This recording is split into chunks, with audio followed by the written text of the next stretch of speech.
Across the vast breadth of Africa, from the red soils of the north to the deep green forests of the south, echoes the truth older than the kingdoms, older than maps, older than the nations we cling to today. It is the truth of a people torn apart, yet never broken.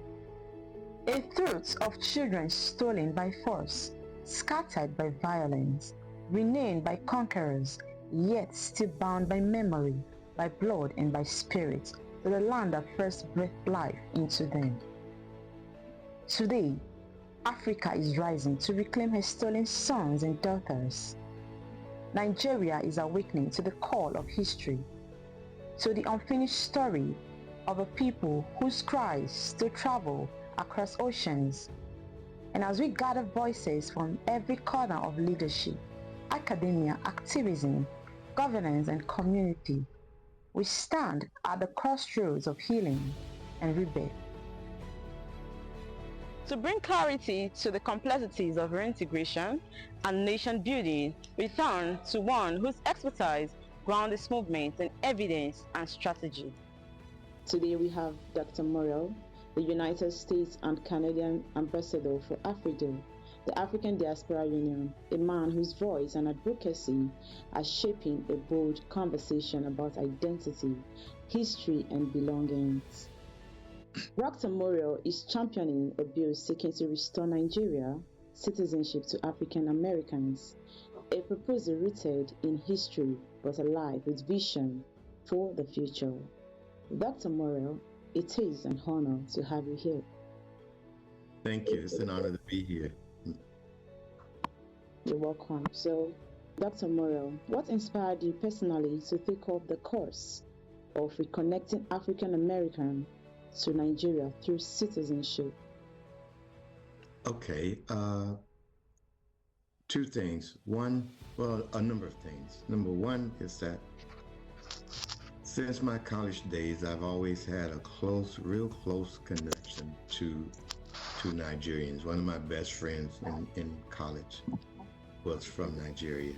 And even now, my business partner, Edwin Upapi, is from Nigeria. As a matter of fact, he's in Nigeria right now visiting.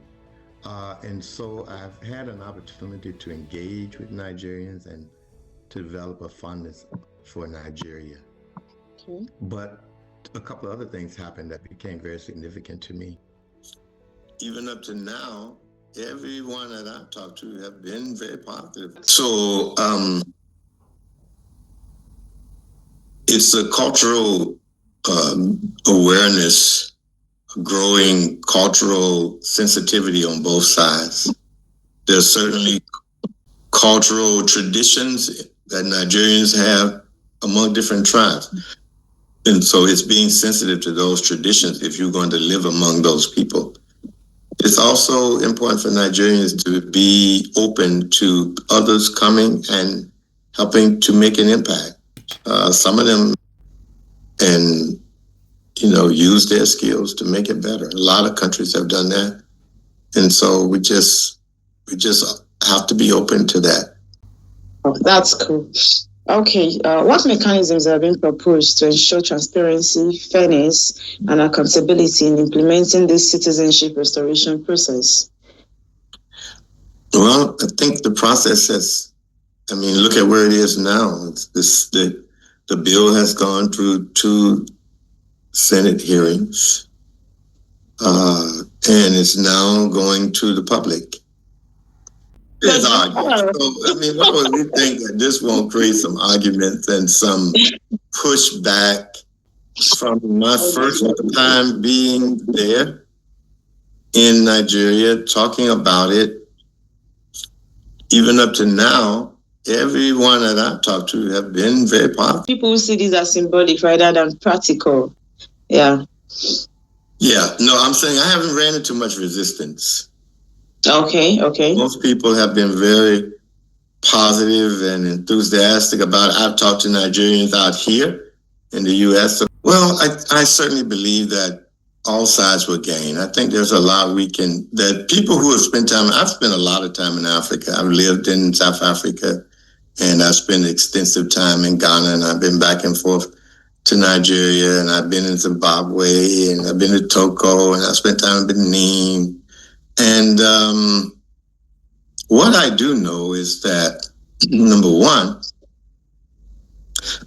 there's a lot for someone like me to learn, and a lot of opportunities for someone like me to grow in Africa. I mean, Africa's a beautiful place with beautiful people like yourself.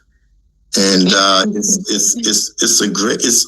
always been a great experience. So I think for African Americans who come to Africa, to Nigeria, wherever they go, most of them, the feedback is always great. They're happy to be there, and they wish they could stay. I think for the Nigerians, I mean, it's you have a lot of Nigerians who are leaving Nigeria. They leave to come forward and say how they really resistance among everything. I keep up with Nigeria. Y'all argue about things among Nigerians. I mean, there are people who want to go off on their own, and there are people who want Nigeria to be a federation and not. I mean, there's always an argument going on. I mean, we don't think it's not going to happen. Thank God you're Nigerian. Nigerians argue. So, I mean, why would we think that this won't create some arguments and some pushback?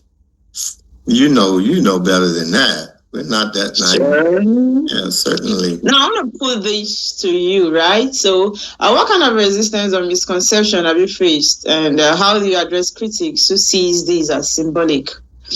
To be truthful, I haven't. From my first time being there in Nigeria, talking about it, even up to now, everyone that I've talked to have been very positive about it.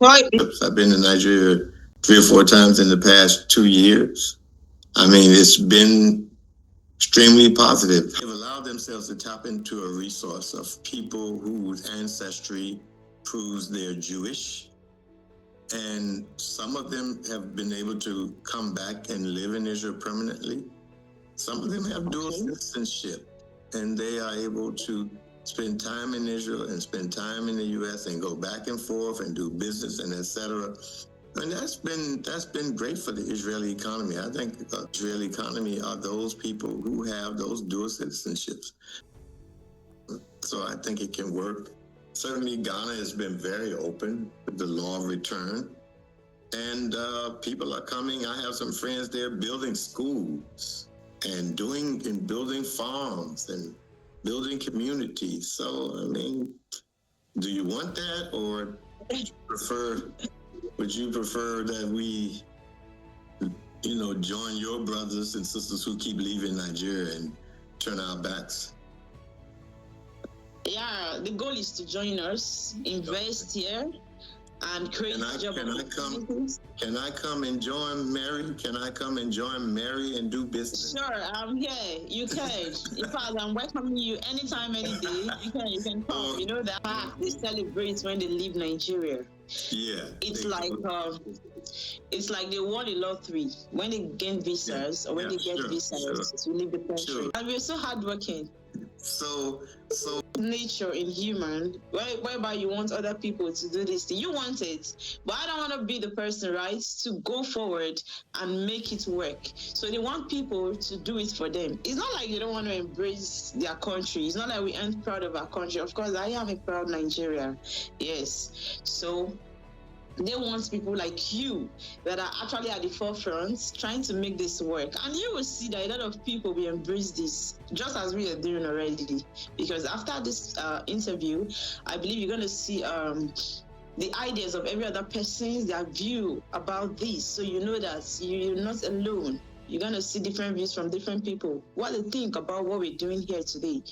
So that's it. So, and I'd like to know, how do you plan to engage African Americans who may feel disconnected or skeptical about returning to their ancestral homelands? Well, if you're disconnected or skeptical, you don't need to go.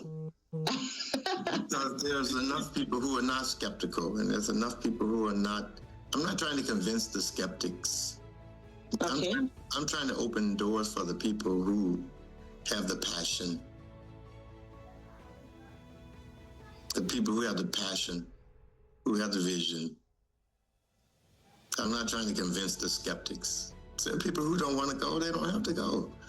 There are people who don't want to stay in Nigeria, they leave. There are people who don't want to leave America, they can stay. Nobody cares. So you wouldn't want to convince anybody, you don't want anyone to stress you in this. I know it's already stressful. With what you're doing, the work you're putting into this project is already stressful. So you wouldn't want to put it on you to actually be convincing people to see I'm the not doing that. what you do. No. I'm saying there are people like me who's open, who would want that. And just to give them the opportunity, that's all we're trying to do. Wow, that's cool. Okay, so furthermore, are there examples from other nations that have inspired your approach? Perhaps models like Israel's Law of Return or Ghana's Year of Return? Well, I think Israel's Law of Return has been the most successful. Okay. Because what they have allowed people to do is they've allowed themselves to tap into a resource of people whose ancestry proves they're Jewish. You see this initiative contributing to healing historical wounds and reshaping the global perception of Nigeria and Africa? Well, Nigeria has a reputation, unfortunately. Some good, outside in the U.S., but I think that's very good for Ghana to open their doors. I think it's being very good for other places to open their doors. People like you. People like me to come and plant my roots in Nigeria and spread word about how great that experience is. Wow, that's cool. Okay, so lastly, on a personal note, this one is personal. What would it mean to you, right? To be remembered as the man who helped bring Nigeria's children home. Oh, wow. I mean, I don't know. That's not something I think about. I'm not trying to gain some great reputation. I'm just trying to do a work that I believe in, that I'm passionate about. I'm just trying to reconnect myself to something that I believe my ancestors longed for. I certainly know that when they were carried away from those lands, that they looked back in their hearts, and their hearts were broken to be carried away from people and their culture and their dance and their song. And I think that our ancestors will rejoice to see us place our foot back on that soil, where their spirit still longs to be reconnected to. And so I think about it from that perspective. It doesn't matter whether people remember me as the one who did it or not. Wow. Okay, that's cool. So, Dr. Morel, this conversation touches the deepest part of our shared humanity, the longing for home, the right to identity, and the hope of reconnection. Thank you for sharing your insight and passion with us today. And to our viewers, this dialogue reminds us that history may scatter us, but vision and purpose can bring us home. Okay. I'm trying to open doors for the people who have the passion. And I think that our ancestors will rejoice to see us place our foot back on that soil, where their spirit still longs to be reconnected to. As the sun sets on this conversation, what rises is far greater than words. It is a remembering of who we were before the ships came, before the chains, before the world tried to erase the rhythm of our names, our drums, our destiny. From every voice we heard today, scholars, analysts, activists, environmentalists, community leaders, one truth stands unshaken. Africa is not merely a place. Africa is a people, and no matter where her children were scattered, the bond remains unbroken. This movement is not about passport alone. It is about restoring dignity. It is not about history alone. It is about healing the living. It is not about the past. It is about rewriting the future. This is our story. This is our time. This is the Great Return.